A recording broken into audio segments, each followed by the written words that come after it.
This is Shawn Crystal. Catch the Inkpulp podcast on PharcydeTV Wednesdays at noon Pacific time, 3 o'clock Eastern time. Come hang. Peace. This is the Inkpulp podcast. This is the Inkpulp podcast. Comics, hip hop, life.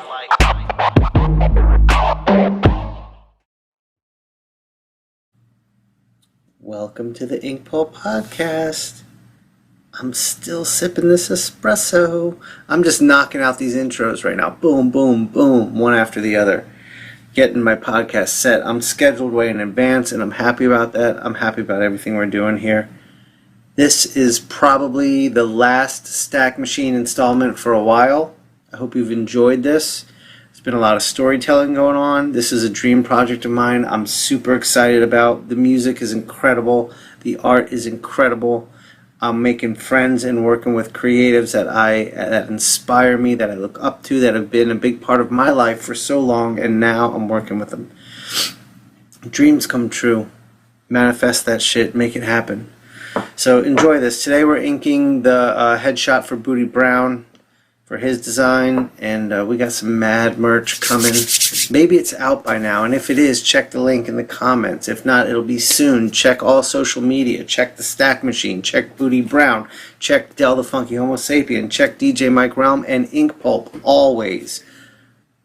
That's it, people. See you next week. Peace. Welcome to the Inkpulp podcast. I'm your host, Shawn Crystal. I feel the need to say that every time we have a show.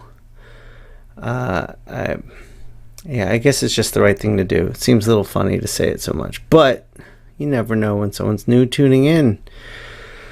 So today, on this episode, we should talk about, what I'm doing is inking the head of the character for Booty Brown of the Pharcyde, one of the original and creators of the S.T.A.C K Machine.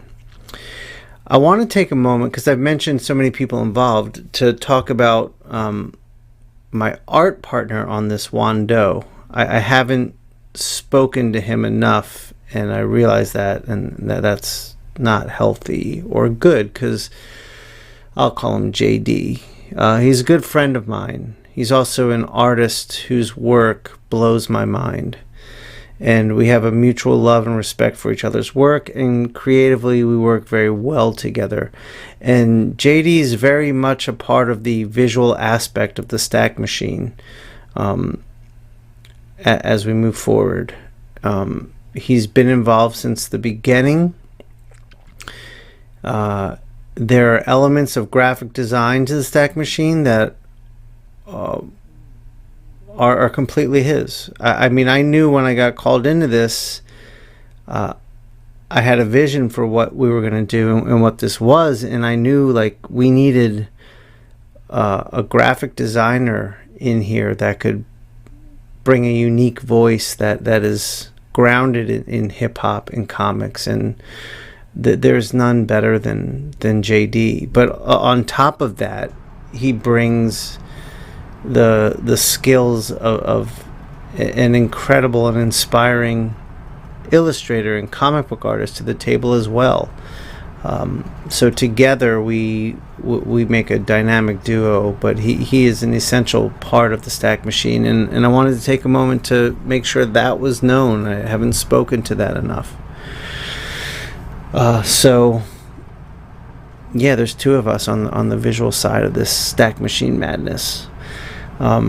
Here, I want to talk about the challenge of this design with Brown. The challenge for Brown for me was the hair. It's getting, and you'll see it at the end when we get closer to the end, it's getting the hair to not read as a solid black shape with these little little tendrils coming off of it. Like, I don't want you to see the outline of the shape. I want the hair to blend from black into the tendrils very naturally, which was a little tricky, but we nailed it. I mean, I definitely nailed it in the end here, but at the very end I was like, oh shit, I can see that shape, I need to get rid of it. So that's the big challenge. And also the challenge is finding a language for describing the hair. I really wanted the brushwork to be loose in there and scribbly, because I can do that with a brush, and it's a rare thing you see people do these days, and my skill set is good enough that I can do that, and it creates a really unique look. I mean, just you can see it now in the little tendrils of hair, the way the brush just is scribbly, and I think it's such a cool and unique look, and really needed to be used in this project. I mean, when I saw, like, when I designed the character and I was using some photos of Brown I found online as reference, I knew we were covering his face with a mask, and I was like, well, it's going to be signature Brown if I get the hair right, and in the end I think we definitely did. The mask itself is super dope. I'm really proud of and happy with the final result on that, and the reflective material of the sunglasses too. So where we are now with S.T.A.C Machine, these podcasts are coming out in July. I'm recording ahead of time so I can stay on schedule, but we have plans. I'm really hoping that, well, the plan is these podcasts I'm recording are part of the tease, are part of the get ready for the S.T.A.C Machine, because in the coming weeks it's coming out. That's the plan as of now. So I hope, you know, maybe even when this episode comes out, we'll already have the S.T.A.C Machine out, and it's available. So like I said, and one of the challenges we've had is, you know, we want to grow this with a bunch of rappers. We want to keep designing and creating new characters. I mean, Brown always said that we are creating the Justice League of hip-hop, and I think he was using that metaphorically, not so directly. I mean, we're not creating the Justice League. I mean, I myself have very little love for the Justice League. I'll say we're creating the X-Men or the Avengers of comics. Even growing up, I didn't have love for the Avengers. It was honestly the movies and seeing what they were capable of. I was never a big team hero guy. I liked the X-Men, and I think they were always more popular with the hip-hop world anyway. They were the outsiders, the outliers, the misfits. And I think anybody in the creative field, especially in hip-hop and comics, can relate to that, because those two art forms were kind of the misfits for a long time, the outcasts, the outliers. But also the idea that the mutant is a metaphor for racism in society is one I really enjoyed as a child growing up. As a Jewish kid, I had experienced some anti-Semitic hate through my life, so it was cool to see these X-Men fighting for something good. And I think I've always been one of those people who never was a bit naive. I never realized racism was as big of a problem as it was, because I didn't think that way.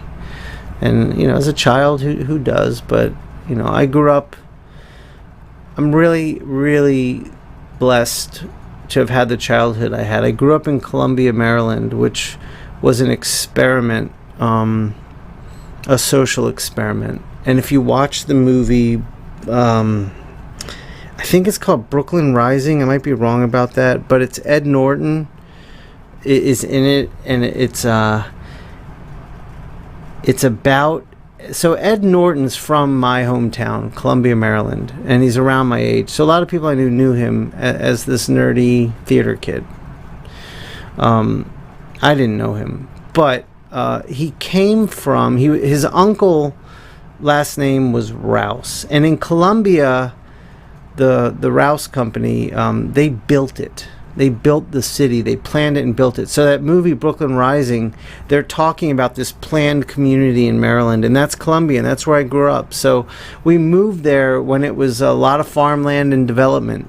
And as I lived there, it grew and grew and grew. And what this community was planned to be was a diversified ethnic and racial mix of people living in close quarters to each other, and all different socioeconomic levels. So part of Columbia is very expensive and part of it was not.